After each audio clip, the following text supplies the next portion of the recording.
Assalamualaikum warahmatullahi wabarakatuh. Perkenalkan, kami dari kelompok 4 akan membuat video sejarah bertemakan kondisi ekonomi dan politik pada masa demokrasi liberal atau parlementer. Perkenalkan, nama saya Amanda Helmi Cokrowartoyo dari absen 1. Perkenalkan, nama saya Cahya Alda dari absen 4. Perkenalkan, nama saya Ilham Mustafa, absen 16. Perkenalkan, nama saya Rana Yadistiari, nomor absen 26. Latar belakang. Setelah Indonesia merdeka, sistem pemerintahan berubah menjadi demokrasi liberal parlementer berdasarkan UUD 1950. Sistem ini meniru model Eropa Barat, di mana parlemen DPR memiliki kekuasaan besar, sedangkan presiden hanya sebagai kepala negara, bukan kepala pemerintahan. Kabinet sering berganti 7 kali dalam 9 tahun, menyebabkan instabilitas politik dan ekonomi. 2. Ciri-ciri demokrasi liberal. 1.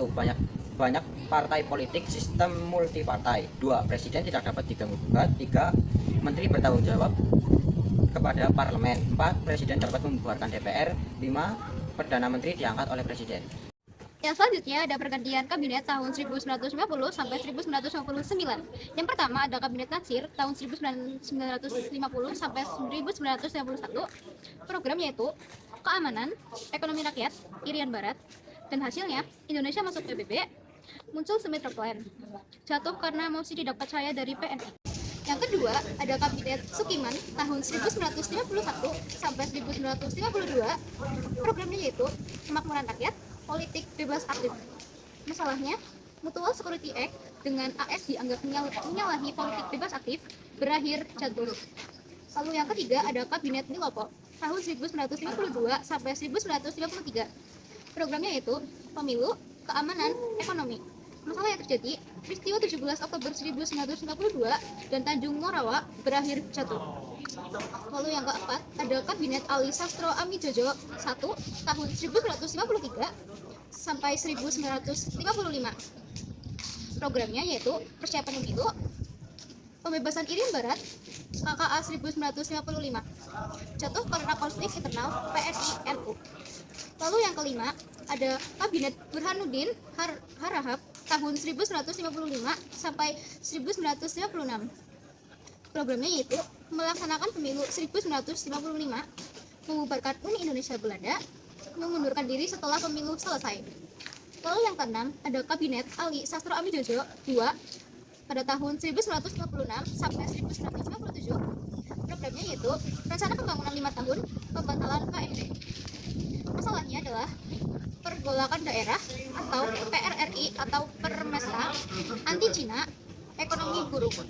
Lalu yang ketujuh ada kabinet Juanda tahun 1957 sampai 1959. Programnya yaitu program Pancakarya, yaitu membentuk Dewan Nasional Irian Barat, normalisasi pembangunan. Hasilnya, deklarasi Juanda 1957 berakhir batas laut Indonesia. Berakhir dengan dekret Presiden 5 Juli 1959, berakhir kembali ke UUD 1945. Dimulainya demokrasi terpimpin.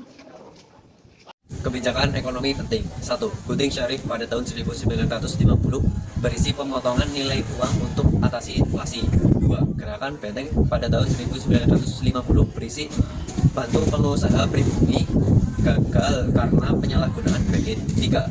Nasionalisasi The Javans Bank 1951 yang menjadi Bank Indonesia. 4. Sistem ekonomi Alibaba pada tahun 1953, yaitu kerjasama pribumi dan non-pribumi gagal karena ketimpangan kemampuan. 5. Perundingan Vinek 1956, yaitu pembubaran Uni Indonesia Belanda dan hubungan ekonomi baru. 6. Rencana pembangunan 5 tahun antara tahun 1956 sampai 1961 tidak berjalan karena instabilitas. 7. Musyawarah Nasional Pembangunan tahun 1957 gagal akibat pemberontakan daerah dan krisis ekonomi. Pemilu 1955, pemilu pertama di Indonesia 2 tahap, yaitu DPR pada tanggal 29 Desember 1955, Konstituante pada tanggal 15 Desember 1955. Hasil utama: 1. PNI memiliki 58 kursi. 2. Masyumi memiliki 60 kursi. 3. NU memiliki 47 kursi. 4. PKI 32 kursi. Pemilu ini berjalan lancar, demokratis, dan partisipatif tinggi. Selanjutnya, inti rangkuman.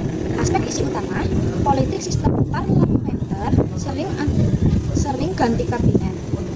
Instabilitas tinggi, ekonomi inflasi, defisit, ketimpangan pengusaha, banyak program gagal. Pemilu 1955, pemilu demokrasi pertama. 4. Partai besar, PNI, Masyumi, NU, dan PKI. Akhir sistem Dekret 5 Juli 1959. Kembali ke UUD 1945. Lahir demokrasi terpimpin.